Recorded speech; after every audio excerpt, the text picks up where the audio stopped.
কি আপনি মনে করছেন আমি ল্যাপটপের কাজ বাদ দিয়ে আপনার দিকে ঘুরে কথা বলবো? এই হোক এখন আর কাজ করে না।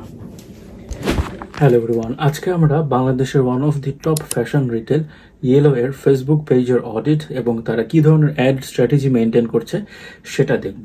প্রথমে আমরা চলেন দেখি তাদের ফেসবুক পেজের সেট আপটা ঠিক আছে কিনা। কভার ফটো লুকস ওকে, এবং মোবাইল থেকে যখন আমি কভার ফটোটা দেখি পুরোটাই দেখা যায়, কোনো কিছু কাট যায় না, লোগোটা ইটস ফাইন। আমি যদি তারা এখানে কি কি ইনফরমেশন দিয়ে রেখেছে সেগুলো দেখি, ওয়েবসাইট দিয়েছে, তাদের নিজস্ব ইনস্টাগ্রামের হ্যান্ডেলটা দিয়েছে উইচ ইজ গুড। তাদের আরেকটি ছেলেদের জন্য ফোকাসড কিছু অ্যাক্সেসরিজের ইনস্টাগ্রাম আছে, টেম্পলেটন, সেটার লিঙ্কটা দিয়েছে এবং তাদের ইউটিউবের লিঙ্কটা দিয়েছে which is good.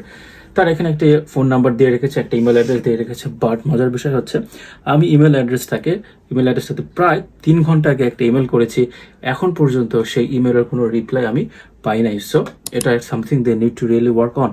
So set up wise ঠিক আছে। আমি যদি এখানে রিভিউজ অপশনে যাই, অফকোর্স বড় বড় ব্র্যান্ডগুলো কোনো একটা কারণে রিভিউ অপশনটা রাখে না, সেই রিভিউ অপশনটা ওনাদের পেজেও নাই, which is I think quite common practice in big brands like this. এখন আমরা যে জিনিসটা দেখব সেটা হচ্ছে গিয়ে কি কি জিনিস তারা ভালো করছে, what are the things they are doing really good. So আমি যদি তাদের কন্টেন্টের ফরম্যাটগুলো দেখি, সো ইন টার্মস অফ কি পরিমাণ কন্টেন্ট তারা তাদের ফেসবুক পেজ থেকে দিচ্ছে, they are doing quite good. On an average তারা ডেইলি 3 থেকে 4টা কন্টেন্ট দিচ্ছে, যেটা ইন্ডাস্ট্রি এভারেজে মোটামুটি ঠিক আছে। সো তারা রেগুলার কন্টেন্টই আপলোড করছে। সেকেন্ড যে জিনিসটা আমার ভালো লেগেছে সেটা হচ্ছে রিয়েলিস্টিক মডেল। তারা কোনো ধরনের এআই মডেল ইউজ করতেছে না, অথবা এডিটগুলো খুব বেশি করতেছে না। আপনি যদি ছেলেদের ছবিগুলো দেখেন, ফিমেল মডেলগুলোকে দেখেন, ইট ইজ কোয়াইট রিয়েলিস্টিক। আমার কাছে মনে হয়েছে তারা মডেল সিলেকশনের ক্ষেত্রেও রিয়েলিজমটা বজায় রেখেছে, অ্যাজ ওয়েল অ্যাজ এডিট এবং প্রেজেন্টেশনের ক্ষেত্রেও মিনিমালিস্ট ওয়েতে তারা জিনিসটাকে রিপ্রেজেন্ট করার চেষ্টা করেছে, focusing on the fabric, focusing on the clothing rather than overshadowing it with unrealistic models. ঠিক আছে, সো এই জিনিসটা আমার তাদের ভালো লেগেছে। এরপর যে জিনিসটা I really appreciate of what they are doing is very small caption. হ্যাঁ, খুবই এক কথায় তারা ক্যাপশনগুলো লেখে, ছোট ছোট ক্যাপশন, খুবই প্রিসাইজ। বিকজ আমরা জানি যে বাংলাদেশের অডিয়েন্স খুব একটা বেশি ক্যাপশন পড়ে না। আপনারা যারা অ্যাড রান করেন আপনারা জানেন যে ক্যাপশনে যদি আপনি প্রাইস লিখে রাখেন, এরপর আপনাকে ইনবক্স করে জিজ্ঞেস করবে পিপি কত, তার মানে তারা ক্যাপশনটা অতটা মনোযোগ দিয়ে দেখে না। এবং আমি যদি ইয়েলো পেজের ক্যাপশনগুলো দেখি, ইন টার্মস অফ ক্যাপশন তা খুব মিনিমাল রেখেছে, ইংলিশ ক্যাপশন রেখেছে, এটা তাদের ইচ্ছা, বাট আমার কাছে ক্যাপশনের ইয়েটা minimalistic which is good. Over doing তারা করে নাই ক্যাপশনের ক্ষেত্রেও। এরপর যে জিনিসটা আমার কাছে ভালো লেগেছে, আমি যদি তাদের অ্যাডের রেসপন্সগুলো দেখি, অফকোর্স যে কোনো পেজের মতো তারাও অ্যাড রান করতেছে, এবং আমি যদি কমেন্টগুলো যদি দেখি, এখানে অ্যাডের থেকে যে কমেন্টগুলো আসে, কমেন্টগুলো কম্পেয়ার টু আদার পেজেস, যেমন আমরা কয়েকদিন আগে আড়ংয়ের একটা অডিট করলাম, সেখানে আমরা দেখেছি যে কমেন্টগুলো একটু অন্যরকম, যেমন back to back 10 seconds, support করলে সাপোর্ট পাবেন, এই টাইপের কমন। অথচ ইয়েলোতে আমরা যেটা দেখতে পাচ্ছি যে তারা রিলেভেন্ট অ্যাকাউন্ট থেকে কমেন্টগুলো আসে এবং বেশিরভাগ প্রাইসের কোয়েরি করে। এবং যখন প্রাইসের কোয়েরি করা হচ্ছে, ইয়েলো যেটা করতেছে, তারা ওইখানেই ওয়েবসাইটের লিঙ্কটা দিয়ে দিচ্ছে এবং প্রাইস বলে দিচ্ছে, হুইচ ইজ গুড। যে তারা ওয়েবসাইটের লিঙ্কটা এখানে দিয়ে প্রাইসটা বলে দিচ্ছে, ডিরেক্ট কেউ চাইলে ওয়েবসাইট থেকে অর্ডার করতে পারবে। সো এই জিনিসটাও আমার কাছে মনে হয়েছে যে they are doing maintaining quite nicely. ঠিক আছে, so these are the good things that they are doing in terms of content এবং পেজের management. So there are few areas of improvement যেটা আমার কাছে মনে হয়েছে এই বিষয়গুলোতে তাদের কাজ করার সুযোগ আছে, যেখানে পর্যাপ্ত পরিমাণ কাজ তারা করে নাই, সেই জায়গা থেকেও তাদের কিছু ইমপ্রুভমেন্টের সুযোগ আছে। আমরা সেই জিনিসগুলো নিয়ে এখন একটু ডিসকাস করব। সো প্রথমে যে ইমপ্রুভমেন্টটা তাদের দরকার সেটা হচ্ছে গিয়ে ইমেজের সাইজের ফরম্যাটটা ঠিক নাই। আমি যদি এই ইমেজটাতে ক্লিক করি, এটা দেখেন হরাইজন্টাল, এবং এর পরের ইমেজটা যদি আমি দেখি, একই পোস্টে সে একটা হরাইজন্টাল, একটা খুবই ভার্টিক্যাল টাইপ এবং আরেকটা ভার্টিক্যাল টাইপ ইমেজ দিয়ে রেখেছে। So this type of format of image is actually not suitable for ad. আমি জানি এটা আপনারা কেন করেছেন, কারণ যখন কালেকশন অ্যাড রান করা হয় বা ক্যাটালগ অ্যাড রান করা হয় তখন ইট লুকস গুড। তাই বলে এই না যে আমি প্রত্যেকটা পোস্টই এরকম করব। সো এটা আমার কাছে মনে হয়েছে that something that's need improvement. Second যে বিষয়টা হচ্ছে টু মাচ হোয়াইট স্পেস।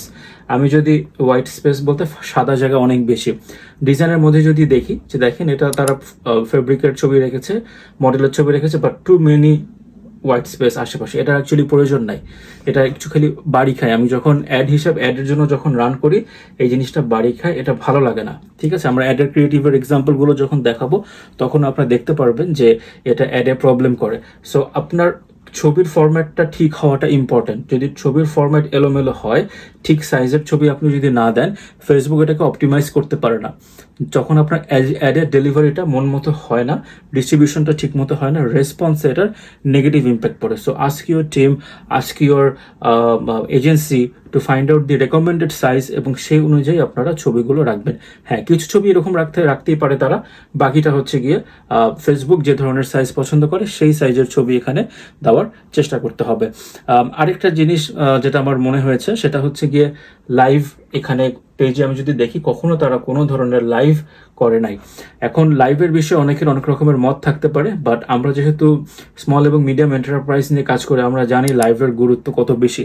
অনেক পেজ আছে শুধু লাইভের উপর বেস করে সেল করতেছে। So as a big brand তাদেরও কিছু লাইভ করা উচিত, সো দ্যাট লাইভের যে অডিয়েন্সটা আছে তাদেরকে যেন তারা ইন্টারাক্ট করতে পারে। সো এই জিনিসটা they really need to work on. আমরা যেটা করব, আমরা এখানে একটু মেসেজ দিয়ে রাখি যে জাস্ট টু সি তারা কখন রিপ্লাই করে।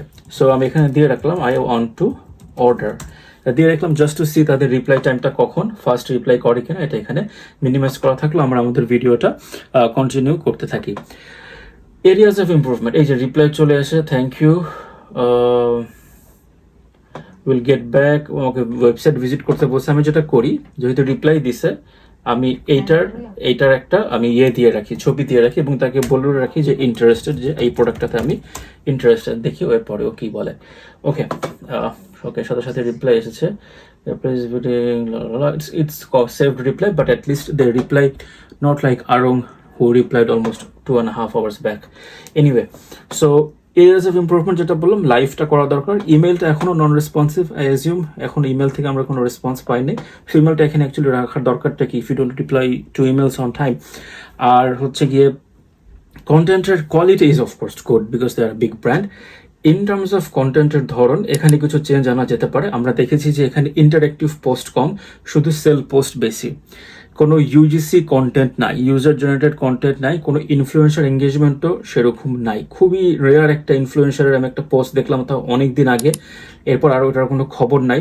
So I don't think that is ideal for a big brand like yellow.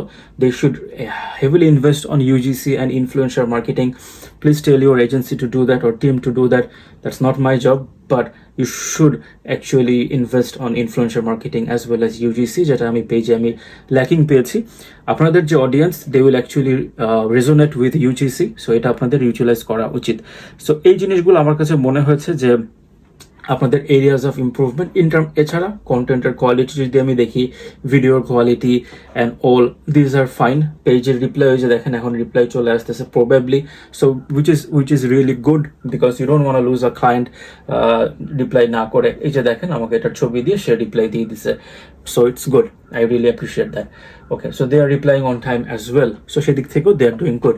এখন আমরা একটু দেখবো অ্যাডের পারফরমেন্সের দিক থেকে তারা কি কি করতেছে।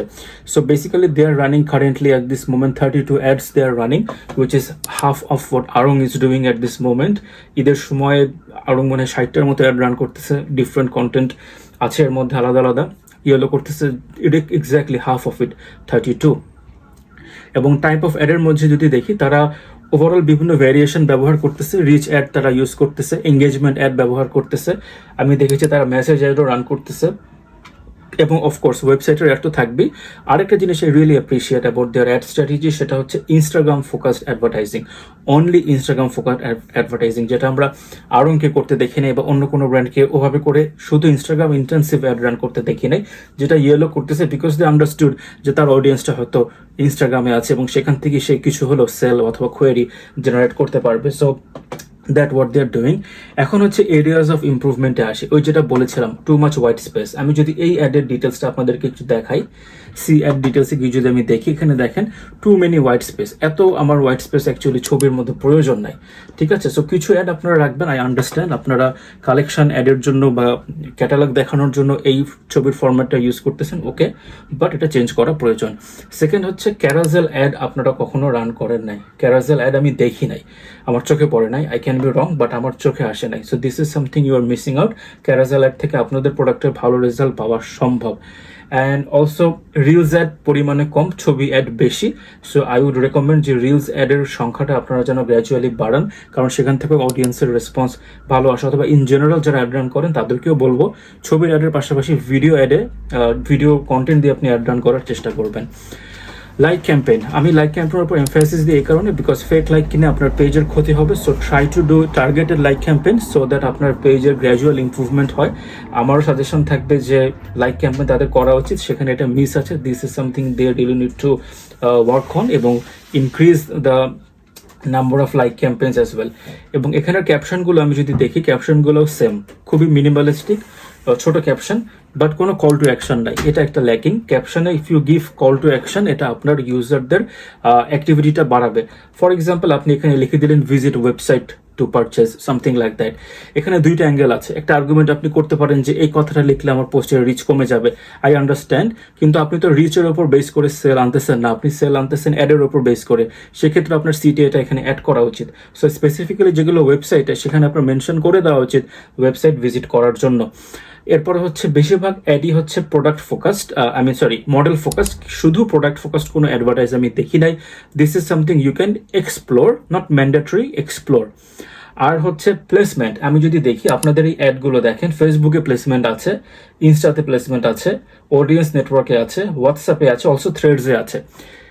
এটা আপনার টিমের দায়িত্ব এবং আপনাদের এজেন্সির দায়িত্ব টু অ্যাকচুয়ালি এভালুয়েট যে আমার প্রত্যেক প্লেসমেন্টটা দেওয়া উচিত কিনা, নাকি আমার ম্যানুয়াল প্লেসমেন্টে যাওয়া উচিত। This is something you need to work on, because সবার অডিয়েন্স সবখানে থাকে না। এটা ডিপেন্ড করবে আপনাদের অডিয়েন্সের ওপর। আপনার যদি মনে হয় যে হ্যাঁ, আমার অডিয়েন্স একটা অ্যাপ দেখতে দেখতে আমার ফেসবুক পেজে ঢুকে ঠাস করে অর্ডার করবে, তাহলে আপনি অডিয়েন্স নেটওয়ার্কে আপনার প্লেসমেন্ট রাখেন, নো প্রবলেম। বাট আপনি যদি মনে করেন যে না, ইটস নট রিয়েলিস্টিক, তাহলে আপনি কেন হুদাই ওখানে টাকাটা খরচ করতেছেন। Same goes to Threads. থ্রেডসে কি পরিমাণ ইউজার আছে বাংলাদেশে active, you can do the math, এবং সেখান থেকে কতজন আপনার ওয়েবসাইটে ঢুকে অ্যাড রান করবে এবং আপনার থ্রেডসের প্রোফাইল কতটুকু active, these are the things you need to consider, right? So প্লেসমেন্টগুলো নিয়েও আপনারা একটু অ্যানালাইসিস করবেন। So these are my feedback on কিভাবে currently what they are doing in terms of their ads এবং what are the areas of improvement. So overall next ভিডিওতে আমরা যেটা করব, ইয়েলোর ওয়েবসাইটের অডিট করবো এবং hopefully will find something interesting as well. যারা ভিডিওটা দেখেছেন, thanks for watching the video and please follow and subscribe to our channel and our page. Thank you.